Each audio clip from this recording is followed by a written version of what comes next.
दोस्तों, क्या आप जानते हैं कि टाइटैनिक सबमरीन को व्हेल खा गई? या टाइटैनिक में मरे हुए भूत और दोस्तों मलबा देखने के लिए गई ओशन गेट की टाइटन सबमरीन में डाई से पहले ही एक मसला नोटिस किया गया था, लेकिन उसके बावजूद भी अपनी जान दांव पर लगाकर इसको ओशन में क्यों उतार दिया गया? और वो मसला क्या था? और आखिर पता होने के बावजूद भी ये खतरा क्यों मोड़ लिया गया? सैटरडे 17 जून 2023 को ये सफर शुरू किया गया और प्लान के मुताबिक अगले दिन संडे को सुबह 8 o'clock बजे टाइटन को पानी में उतारा जाना था। और इस सफर में कुल 5 लोग मौजूद थे, जिसमें एक्शन एविएशन के फाउंडर हार्नेश हार्डिंग भी मौजूद थे। इन्होंने जेफ बेजोस के साथ स्पेस में भी ट्रैवल किया था। दूसरे नंबर पे स्टॉकटन रश, जो ओशन गेट के सीईओ भी थे। ये अमेरिकन कंपनी ओशन टूरिज्म के लिए सबमर्सिबल फराहम करती है। तीसरे नंबर पर 70 साल के पॉल हेनरी थे, जिन्होंने पहले भी टाइटैनिक को विजिट किया था। ये शिप स्क्रैप के एक्सपर्ट थे और इनको टाइटैनिक के बिखरे हुए पार्ट्स की काफी जानकारी थी। और आखिर में पाकिस्तानी बिजनेस टाइकून शहजादा दाऊद अपने बेटे सुलेमान के साथ इसी सबमरीन का हिस्सा थे। ये 5 लोग अपना शौक पूरा करने के लिए पुराने जमाना का टाइटैनिक का मलबा देखने जा रहे थे। खैर, संडे 18 जून 2023 दोपहर को 12 o'clock बजे सबमरीन का सफर शुरू हुआ।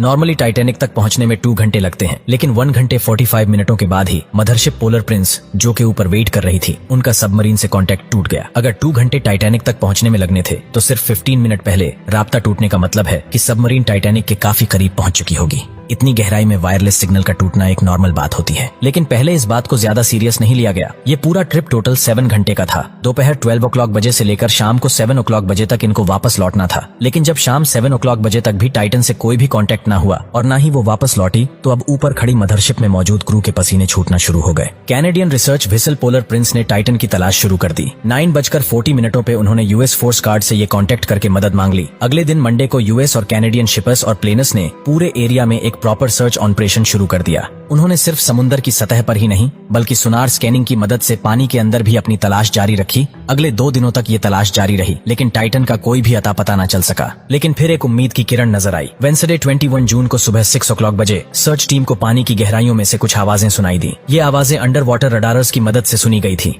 फौरन ROVS को आवाज की डायरेक्शन में भेजा गया, लेकिन इस बार भी टाइटन की कोई भी खबर न मिली। अब टाइटन को हमेशा के लिए खो देने का डर बढ़ता जा रहा था, क्योंकि सबमरीन में जितना ऑक्सीजन था वो सिर्फ 96 घंटे या फिर 4 दिनों तक का था, और इस वक्त तक 4 में से 3 दिन गुजर चुके थे। लेकिन यूएस, कनाडा और फ्रांस की सर्च टीमर्स ने हिम्मत नहीं हारी। थर्सडे 22 जून को दोपहर 12 o'clock बजे ROVs को टाइटैनिक के मलबे के पास भेजा गया। वहां पहुंचकर जो देखा गया वो वाकई दिल दहला देने वाला मंजर था। 3:48 PM पर ROV, जो कि टाइटैनिक के मलबे के पास पहुंच चुकी थी, उसने टाइटन की दुम का एक हिस्सा टाइटैनिक से सिर्फ 1600 फीट दूर पड़ा हुआ देखा। काल ने बताया कि उस सफर के दौरान जब वो नीचे जा रहे थे, तो उनको टाइटन की बॉडी में से क्रैकिंग की आवाज सुनाई दी थी। उस वक्त उन्होंने इस आवाज पर ज्यादा ध्यान नहीं दिया, क्योंकि ओशन गेट के सीईओ, जिन्होंने खुद ये सबमरीन डिजाइन की थी, उन पर पूरा भरोसा था। लेकिन इस हादसे के बाद उन्होंने बताया कि शायद वो आवाज इस बात की वार्निंग थी कि टाइटन की बॉडी पानी का प्रेशर बर्दाश्त नहीं कर पा रही। अगर ये बात सच है, तो इसमें कोई शक नहीं कि टाइटन की बॉडी में क्रैक्स पड़ना पहले से ही शुरू हो गए थे। और हकीकत में भी ऐसा ही हुआ। जिस गहराई में टाइटन फटी है,